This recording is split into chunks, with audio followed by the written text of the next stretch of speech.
Tanzania میں تبلیغی جماعت کے مرکز میں حضرت شیخ الاسلام مفتی محمد تقی عثمانی صاحب دامت برکاتہم العالیہ کا فکر انگیز خطاب۔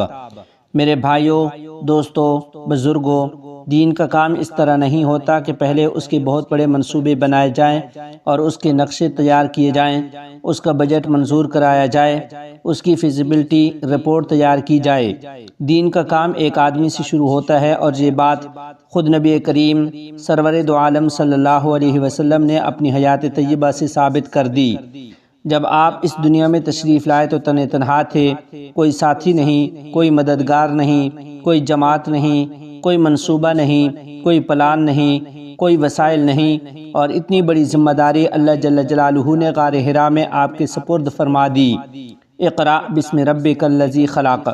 کیا معنی کہ اب آپ کا کام کیا ہے؟ دنیا کے سامنے حق کا پیغام پڑھ کر سنانا۔ کن وسائل کے ذریعے سے سنانا ہے؟ کیا آپ اس کے لیے کوئی مدرسہ بنائیں گے، کوئی مرکز تعمیر کریں گے، کوئی درسگاہ بنائیں گے، کوئی جماعت بنائیں گے، کوئی انجمن بنائیں گے؟ وہ انجمن صدر، سیکٹری، ناظم اور خازن وغیرہ پر مشتمل ہوگی؟ نہیں، ایک ہی واسطہ ہے، اقرأ بسم ربک الذی خلق۔ یعنی یہ کام جو ہم آپ کے سپرد کر رہے ہیں، پڑھو دنیا کے سامنے۔ اب کیا پڑھو؟ یہ بھی نہیں، عربی زبان میں جب مفعول موجود نہیں ہوتا، فعل آ رہا ہے، مفعول نہیں آ رہا، تو اس کا مطلب ہے سب کچھ پڑھاؤ، سب کچھ پڑھو۔ عقیدہ پڑھو، عبادات پڑھو، اخلاق پڑھو، معاشرت پڑھو، دنیا میں زندگی گزارنے کا طریقہ پڑھو۔ یہ سب پڑھ کر سناؤ ساری دنیا کو، اور اپنے اس پڑھے ہوئے کلام کی طرف لوگوں کو بلاؤ۔ اس کا ذریعہ کیا ہوگا؟ کوئی پلان نہیں، کوئی منصوبہ نہیں، کوئی بجٹ نہیں، کچھ نہیں، صرف ایک بجٹ ہے، بسم ربک الذی خلق۔ اپنے اس پروردگار کے نام پر یہ کام کرو جس نے تمہیں پیدا کیا۔ سرکار دو جہاں رحمت للعالمین صلی اللہ علیہ وسلم کو یہ حکم آیا، اقرا، پڑھو۔ سرکار دو عالم صلی اللہ علیہ وسلم کو جب فرشتے نے یہ پیغام پہنچایا تو آپ نے پہلے ہی فرمایا، ما انا بقارئ، میں تو پڑھا ہوا نہیں ہوں، میں نے ساری زندگی پڑھنا نہیں سیکھا، نہ پڑھنا جانتا ہوں نہ لکھنا جانتا ہوں، تو آپ مجھے کیسے یہ بتا رہے ہیں کہ تم پڑھو؟ یہ سوال کیا سرکار دو عالم صلی اللہ علیہ وسلم نے۔ اس کا ایک جواب یہ ہو سکتا تھا دنیا کے حساب سے کہ اگر پہلے خود نہیں پڑھا تو پڑھنا سیکھو، کسی مدرسے میں جا کر داخلہ لو، پڑھنا سیکھو، پھر پڑھو۔ لیکن اللہ جل جلالہ نے جس فرشتے کو آپ کے پاس بھیجا تھا، اس نے یہ نہیں کہا کہ اس طرح پڑھو، بلکہ آپ کے سینہ مبارک کو اپنے سینے سے لگا کر دبایا اور پھر کہا، اقرا، پڑھو۔ کیا مطلب؟ کہ آپ کو پڑھنے کے لیے اور لوگوں کے سامنے پڑھ کر سنانے کے لیے کسی سکول میں، کسی مدرسہ میں، کسی درسگاہ میں تعلیم حاصل کرنے کی ضرورت نہیں ہے۔ آپ کے سینہ اقدس میں براہ راست مضمون ڈالے جائیں گے جو مدرسے میں حاصل نہیں ہو سکتے۔ ایک مرتبہ دبایا، پھر حضور صلی اللہ علیہ وسلم نے فرمایا، ما انا بقارئ۔ دوبارہ دبایا، پھر فرمایا، ما انا بقارئ۔ تیسری بار دبایا، تیسری بار دبانے کے بعد سینہ اقدس پر سارے علوم اللہ تبارک و تعالی کی طرف سے وارد کر دیے گئے، اور پھر آگے آیات آئیں، اقرأ بسم ربک الذی خلق، خلق الانسان من علق، اقرأ وربک الاکرم، الذی علم بالقلم، علم الانسان ما لم یعلم۔ بتا دیا کہ دنیا کے اندر بے شک ہم نے علم حاصل کرنے کا ذریعہ قلم کو بنایا ہے۔ قلم سے لوگ لکھتے ہیں، پھر پڑھنے والے اس کو پڑھتے ہیں، پڑھانے والے اس کو پڑھاتے ہیں، پھر جا کر علم حاصل ہوتا ہے۔ لیکن علم الانسان ما لم یعلم، ایک علم وہ ہوتا ہے جو انسان کو باری تعالیٰ براہ راست عطا فرماتے ہیں۔ وہ علم جو اس کو حاصل نہیں تھا، تو آپ کے پاس ہم نے فرشتہ بھیجا ہے جو آپ کے سینہ اطہر کو دبا کر ساری دنیا کے اولین و آخرین کے علوم آپ کے سینہ اقدس میں جمع کر دے گا۔ جب سرکار دو عالم صلی اللہ علیہ وسلم پر نبوت کی، نبی بننے کی عظیم ذمہ داری ڈالی گئی، اس کا بوجھ اتنا ہوا کہ جاڑا چڑھ گیا۔ یہ سارا کام اس طرح سپرد کیا گیا سرکار دو عالم صلی اللہ علیہ وسلم کو، تنہا۔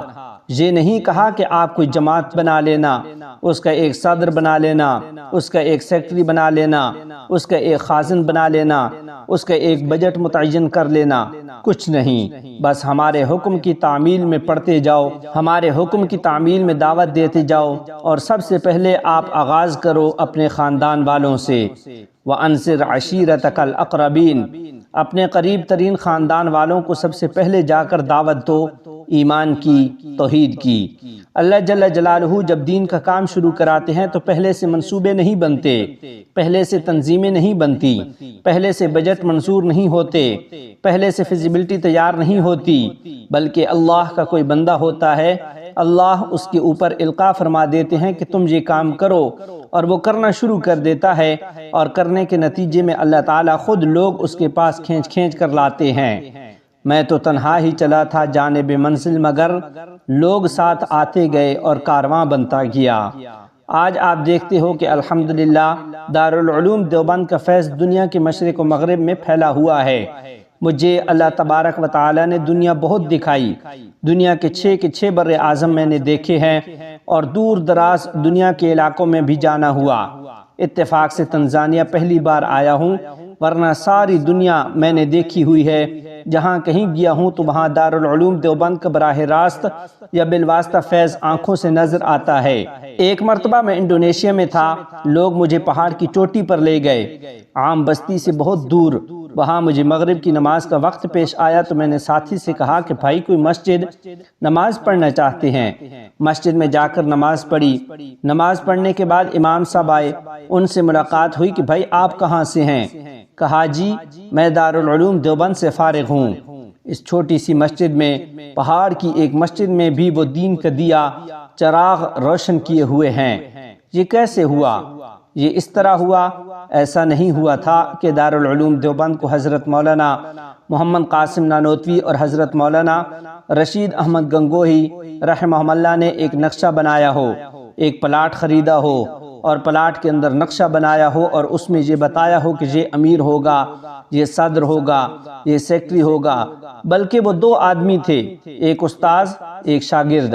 استاذ مولانا محمد قاسم نانوتوی رحمۃ اللہ علیہ اور شاگرد ملا محمود دونوں انار کے درخت کے نیچے بیٹھ گئے۔ استاذ نے پڑھانا شروع کر دیا، طالب علم نے پڑھنا شروع کر دیا، اور یہاں سے آغاز ہوا۔ کوئی منصوبہ نہیں، کوئی پلان نہیں، کوئی دستور نہیں، کوئی تنظیم نہیں، وہیں شروع ہو گیا۔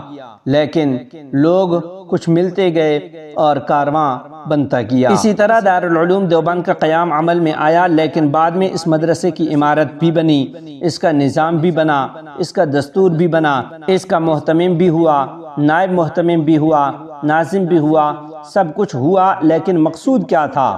مقصود صرف اقرا تھا۔ یہ سب چیزیں جو تھیں یہ ثانوی درجے کی تھیں، یہ مقصود نہیں، تنظیم مقصود نہیں، جماعت مقصود نہیں، صدر سیکٹری مقصود نہیں، امیر مامور مقصود نہیں۔ مقصود کیا ہے؟ علم۔ اس کے لیے دارالعلوم دیوبند کام کرتا چلا گیا۔ بعد میں کچھ گڑبڑ ایسی ہوئی کہ وہ علم جو مقصود تھا اس کی بجائے یہ جو تنظیم تھی اس میں کچھ جھگڑے پیدا ہو گئے، تنظیم پہ جھگڑے ہو گئے، علم میں جھگڑا نہیں ہوا، تنظیم میں ہو گیا۔ نتیجہ کیا ہوا؟ تنظیمیں تو 2 ہو گئیں، ایک دارالعلوم دیوبند قدیم، ایک دارالعلوم دیوبند وقف، لیکن اقرا وہاں بھی ہو رہا ہے، اقرا یہاں بھی ہو رہا ہے، پڑھایا وہاں بھی جا رہا ہے، یہاں بھی جا رہا ہے، دونوں کام چل رہے ہیں۔ لڑائی جھگڑے کی کوئی بات نہیں۔ شروع میں ہوا، غلطی ہوئی، لڑائی جھگڑا نہیں ہونا چاہیے تھا، لیکن مقصود کیا تھا؟ تنظیم تھی، محتمم ہونا تھا، صدر مدرس ہونا تھا؟ نہیں، مقصود علم تھا، اقرا تھا۔ وہ اقرا وہاں بھی ہو رہا ہے، وہ اقرا یہاں بھی ہو رہا ہے، مقصود حاصل ہے۔ اب اگر ہم سے کوئی پوچھتا ہے کہ بھائی تعلیم حاصل کرنے کے لیے کہاں جاؤں، وہ اگر کہے کہ میں دارالعلوم دیوبند قدیم میں جانا چاہتا ہوں، دوسرا کہتا ہے کہ میں دارالعلوم وقف میں جانا چاہتا ہوں، میں نے کہا سبحان اللہ، جہاں جانا چاہو چلے جاؤ، اقرا وہاں بھی ہو رہا ہے، اقرا یہاں بھی ہو رہا ہے، لہذا جہاں چاہو چلے جاؤ، اور بس یہ نہ سمجھو کہ جو وہاں ہے وہ میرا دشمن ہے اور جو یہاں ہے وہ میرا دوست ہے، بلکہ وہ بھی طالب علم، یہ بھی طالب علم، وہ بھی معلم، یہ بھی معلم، وہ بھی دین کا درس دے رہا ہے، یہ بھی دین کا درس دے رہا ہے۔ اصل مقصود میں دونوں متحد ہیں، لہٰذا کوئی کسی کو اپنا دشمن نہ سمجھے، کوئی اپنے آپ کو کسی کا مخالف نہ سمجھے۔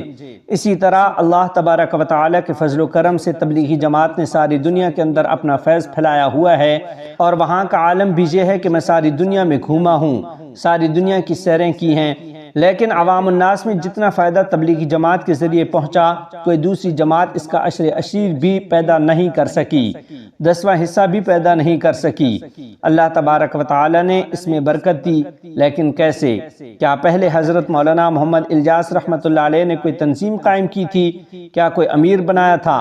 کوئی شورا بنائی تھی؟ کوئی منصوبہ بنایا تھا؟ کوئی مرکز کی تعمیر کی تھی؟ کوئی پلاٹ خریدا تھا؟ اس اللہ کے بندے کے دل میں اللہ نے آگ پیدا کر دی، وہ مولانا الیاس صاحب رحمۃ اللہ علیہ کے سینے کی آگ جو دل میں پیدا کر دی کہ مجھے مسلمانوں کو دین کی طرف لانا ہے۔ اکیلا آدمی، اس وقت اکیلے ہی تھے، کیا پہلے سے کوئی منصوبہ بنایا تھا؟ پہلے سے کوئی کمیٹی قائم کی تھی؟ پہلے سے کوئی رپورٹ بنائی تھی؟ پہلے سے کوئی بجٹ بنایا تھا؟ اکیلا انسان مولانا محمد الیاس رحمۃ اللہ علیہ، جس کے سینے میں آگ بھری ہوئی تھی، دین کی آگ، امت مسلمہ کی فلاح و بہبود کی آگ، اس نے کھڑا کر دیا میوات میں جا کے کوئی جماعت بنائے بغیر۔ میں تو تنہا ہی چلا تھا جانب منزل، مگر لوگ کچھ ملتے گئے اور کارواں بنتا گیا۔ اصل مقصود دعوت تھا، اصل مقصود اپنی اصلاح تھی، اصل مقصود دین کی طرف جانا تھا، دین کی طرف بلانا تھا۔ اس مقصود کو لے کر کھڑے ہو گئے، اس فکر میں نہیں پڑے کہ پہلے سے کوئی کمیٹی بنائیں، پہلے سے کوئی مجلس بنائیں، پہلے سے کوئی شورا بنائیں، پہلے سے امیر متعین کریں، کچھ بھی نہیں۔ کام شروع کر دیا۔ کام میں چونکہ اخلاص تھا، للہیت تھی، سوائے اللہ کی کوئی اور مقصود نہیں تھا، شہرت مقصود نہیں تھی، نام و نمود مقصود نہیں تھا، یہ نہیں تھا کہ میرا نام ہو جائے ساری دنیا میرے قصیدے پڑھا کرے، میری تعریفیں کیا کرے، یہ نہیں تھا۔ کیا تھا؟ دل میں تھا کہ اللہ کے سامنے میں جا کر جواب دہ ہو سکوں کہ یا اللہ، آپ کے دین کو بچانے کے لیے جو میرے بس میں تھا میں نے کر دیا۔ یہ تھا مقصود یا کوئی اور تھا؟ یہ مقصود تھا۔ کوئی جماعت مقصود تھی، کوئی انجمن، کوئی تنظیم، کوئی سیاست، کوئی سیکٹری، کوئی بجٹ، کچھ نہیں۔ اکیلے کھڑے ہو گئے، لیکن عملاً ہوتا یہ ہے کہ پھر بعد میں امیر بھی بنا دیے جاتے ہیں، سیکٹری بھی ہو جاتے ہیں، شورا بھی بن جاتی ہے، لیکن وہ مقصود نہیں، تنظیم مقصود نہیں ہے۔ جیسے میں نے آپ کو بتایا کہ صحابہ اکرام رضوان اللہ علیہم اجمعین کو جمع کر لیا رسول کریم صلی اللہ علیہ وسلم نے، کوئی تنظیم قائم نہیں فرمائی، دارالعلوم دیوبند شروع ہو گیا استاذ اور شاگرد سے، کوئی باقاعدہ تنظیم نہیں بنی، مقصود اصلی حاصل ہے۔ بسا اوقات ہوتا کیا ہے کہ خرابی جہاں سے پیدا ہوتی ہے وہ یہاں سے ہوتی ہے کہ تنظیم کو مقصد بنا لیا جائے۔ مقصد تھا کام، اللہ کا دین، اللہ کی رضا، اخلاص کے ساتھ، مقصد وہ تھا۔ بعد میں تنظیم مقصد بن گئی، جو میری تنظیم کا ہے وہ میرا ہے، جو میری تنظیم سے باہر ہے وہ میرا نہیں ہے۔ یہ فتنہ پیدا ہو گیا، اور افسوس سے کہنا پڑتا ہے کہ اس فتنے نے مسلمان کو لڑا دیا، نوبت قتل و غارت گری تک پہنچ گئی، مار پیٹ تک نوبت آ گئی۔ بنگلہ دیش میں جو واقعہ پیش آیا اس کو سن کر انسان خون کے آنسو روتا ہے۔ حضرت مولانا محمد الیاس صاحب رحمۃ اللہ علیہ اگر آج حیات ہوتے تو خون کے آنسو روتے اس واقعے کے اوپر جو پیش آیا۔ نہ ان کو عمارت کی خواہش تھی، نہ ان کو شہرت کی خواہش تھی، نہ ان کو کسی اور تنظیم کی خواہش تھی۔ اگر تنظیم بٹ گئی، بٹنے دو۔ ہم نے کوشش کی شروع میں کہ یہ بٹوارہ نہ ہو، لیکن افسوس ہے کہ ایسا نہیں ہو سکا، بٹوارہ ہو گیا۔ اب بتاؤ تنظیم مقصود ہے یا کام مقصود ہے؟ بتاؤ کام مقصود ہے یا کسی خاص جماعت کے ساتھ ہونا مقصود ہے؟ اگر کام مقصود ہے تو خدا کے لیے تفریق مٹاؤ۔ جو کوئی اللہ کا نام لے، جو کوئی اللہ کے دین کی طرف دعوت دے، اس کو خوش آمدید کہو، اس کو اپنا سمجھو، اس کے ساتھ محبت کا معاملہ کرو، اس کے ساتھ دشمنی مت رکھو۔ کیا اس بنا پر لڑو گے؟ حکم تو اقرا کا ہے، کیا پڑھو؟ دین پڑھو۔ کوئی فضائل اعمال پڑھتا ہے وہ پڑھے، کوئی منتخب احادیث پڑھتا ہے وہ پڑھے، وہ بھی اقرا، یہ بھی اقرا۔ اگر تھوڑا سا طریقے میں فرق ہے اس کو گوارا کر لو۔ مسلمانوں کے درمیان تفریق وہ چیز ہے جو سرکار دو عالم صلی اللہ علیہ وسلم نے زندگی بھر کبھی گوارا نہیں کی۔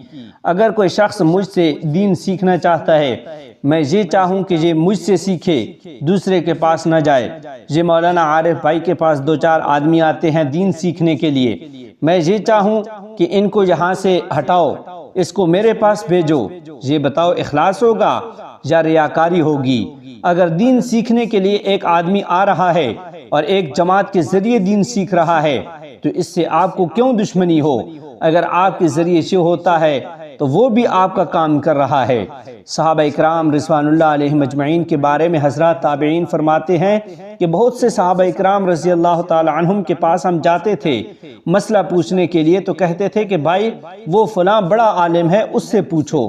وہاں جاتے تھے تو وہ کہتے تھے وہ فلاں بڑا عالم ہے اس سے جا کر پوچھ لو۔ بعض اوقات گھوم پھر کر پھر پہلے آدمی کے پاس آتے تھے کہ وہ تو سب یہی کہہ رہے ہیں کہ آپ بڑے عالم ہیں، تو پھر ان کو مسئلہ بتاتے تھے۔ وہ چاہتے تھے کہ یہ دین کو بتانے کی جو فضیلت ہے وہ میرے بھائی کو حاصل ہو جائے تو زیادہ بہتر ہے، اس کا ثواب اس کو مل جائے۔ آج دنیا بن گئی ہے کریڈٹ کی، کریڈٹ لینا ہے۔ صحرا کس کے سر بندھے، کس کا نام لیا جائے کہ اس نے بہت بڑا کارنامہ سر انجام دے دیا۔ میں قسم سے کہتا ہوں کہ اگر مولانا الیاس صاحب رحمۃ اللہ علیہ کے حاشیہ خیال میں بھی یہ بات ہوتی کہ دنیا میں میرا نام ہو جائے کہ اس نے دنیا میں دعوت دین کا بیڑا اٹھایا، تو ہرگز وہ دعوت شروع نہ کرتے۔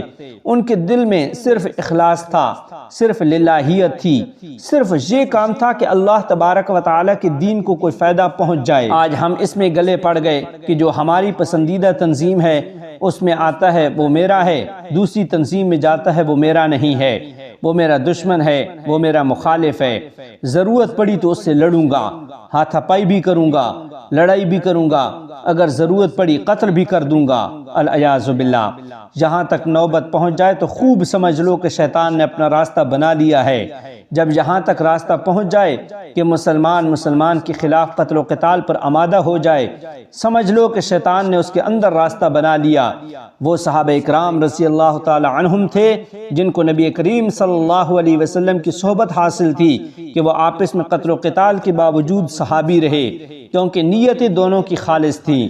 لیکن ہمارے دور میں قتل و قتال مسلمان کے ساتھ، ایک آدمی دوسرے پر پتھر اٹھائے، دوسرے پر تلوار اٹھائے، دوسرے پر گولی چلائے، دوسرے کو دھکا دے، دوسرے کو گرائے، یہ سوائے شیطان کے اور کسی کا کام نہیں ہو سکتا۔ میرے بھائیوں عزیزوں، آج مجھے یہ بات کرنے کا آپ کے سامنے موقع مل گیا۔ میرے علم میں کچھ بات لائی گئی کہ الحمدللہ اجتماع میں دونوں قسم کے حضرات موجود تھے۔ یہ سن کر مجھے بہت خوشی ہوئی کہ کوئی ایک ایسی جگہ ہوئی جہاں پر دونوں قسم کے حضرات جمع ہیں، اللہ کے لیے جمع ہیں، اللہ کے دین کے لیے جمع ہیں، اللہ تعالیٰ کے دین کی نصرت کے لیے جمع ہیں۔ انشاءاللہ اس پر برکتیں نازل ہوں گی، رحمتیں نازل ہوں گی۔ اپنے دلوں سے یہ کینہ نکالیے، اپنے دلوں سے یہ بغض ختم کیجئے، یہ ایک دوسرے کے خلاف محاذ ارائی کا سلسلہ بند کیجئے اور سمجھیے کہ چلو ہم الگ ہو گئے ہیں لیکن جو اصل مقصود ہے اس میں ہم متحد ہیں، وہ ہے اقرا بسم ربک الذی خلق۔ میں نے آپ کا بہت سارا وقت لے لیا، لیکن بس خلاصہ یہ ہے کہ اقرا کو مضبوطی سے پکڑ لو، اقرا کو مضبوطی سے پکڑ لو، دین پڑھو، دین پڑھاؤ، دین پہنچاؤ، لوگوں کو دین کے قریب لاؤ۔ جو کوئی دوسرا دین کے قریب لا رہا ہے اسے اپنا بھائی سمجھو، اسے اپنا حریف نہ سمجھو۔ اخوت کے ساتھ، محبت کے ساتھ، پیار کے ساتھ زندگی گزارو۔ حضرت مولانا محمد الیاس صاحب قدس اللہ سرہ، حضرت مولانا یوسف صاحب رحمۃ اللہ علیہ، حضرت مولانا انعام الحسن صاحب رحمۃ اللہ علیہ، ان سب کے انوار و برکات ہیں جو اب تک چل رہے ہیں، لہٰذا ان کو خدا کے لیے آپس کی دشمنیوں، عداوتوں، لڑائیوں، جھگڑوں سے برباد نہ کرنا۔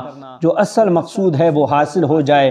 جو کوئی بھی دین کا کام کر رہا ہے اہلا و سہلا اس کو خوش آمدید کہو۔ اللہ تبارک و تعالی اپنے فضل و کرم سے ہم سب کو اس کی توفیق عطا فرمائے۔ اللہم یا ارحم الراحمین۔